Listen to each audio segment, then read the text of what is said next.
انت عارف ان اعمالك كلها بتاعت السنه هتتعرض على ربنا الفتره اللي جايه دي؟ وركز بقى معايا كويس عشان دي بدايه شهر شعبان. النبي عليه الصلاه والسلام قال لنا اسمع، ذلك شهر يغفل الناس عنه بين رجب ورمضان. الشهر ده الناس بتنساه لان هو ما بين شهر رجب اللي هو شهر حرم وما بين رمضان، وهو شهر ترفع فيه الاعمال الى رب العالمين. الشهر ده يترفع فيه اعمالك.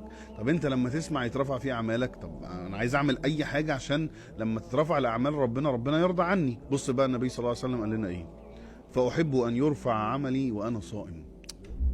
ده العمل اللي تعمله عشان لما يتعرض عملك وعملي على ربنا سبحانه وتعالى، واحنا عارفين اعمالنا عامله ازاي، فلما يتعرض عملك على ربنا سبحانه وتعالى تكون صايم. يعني الشهر ده هتكتر فيه صيام على قد ما تقدر. والعلماء اختلفوا، قال لك كمان ان الشهر ده الصيام فيه اصلا ثوابه اعلى من صيام شهر رجب. متخيل؟ فده في حته تانية خالص. طيب ايه كمان اعمله في شهر شعبان؟ شهر شعبان انا عايزك تبتدي تقرا القران، وعايزك تبتدي ان انت تختم القران، ولو تاخد كل يوم جزء 20 صفحه، قسمهم بقى على الصلوات، خدهم مثلا في ساعه، في نص ساعه، علشان انت لو ختمت القرآن في شهر شعبان هتعرف تختمه بسرعة في شهر رمضان، عشان تعود نفسك. لان للأسف في ناس بعيد قوي عن القرآن وما بتفتحش القرآن غير في رمضان.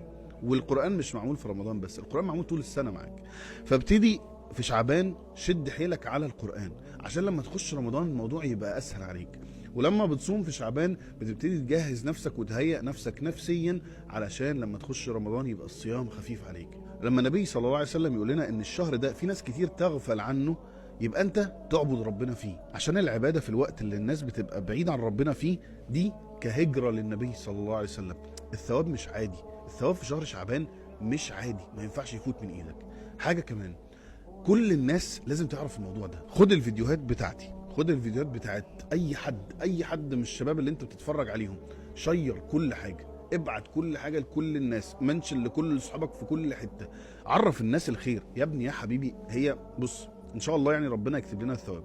انت لو كنت صادق ونيتك فعلا لله سبحانه وتعالى ان انت تعرف الناس الخير، ده انت يا بختك يا سعدك يا هناك بكمية الثواب اللي انت هتاخدها في الدنيا وفي الاخرة. فلو سمحت اي حاجة تشوفها من الحاجات دي في اليومين اللي جايين كمان بالذات، شير وعرف الناس كلها على الخير اللي جاي ده، عشان ربنا سبحانه وتعالى يجعلنا من اهل الفردوس الاعلى.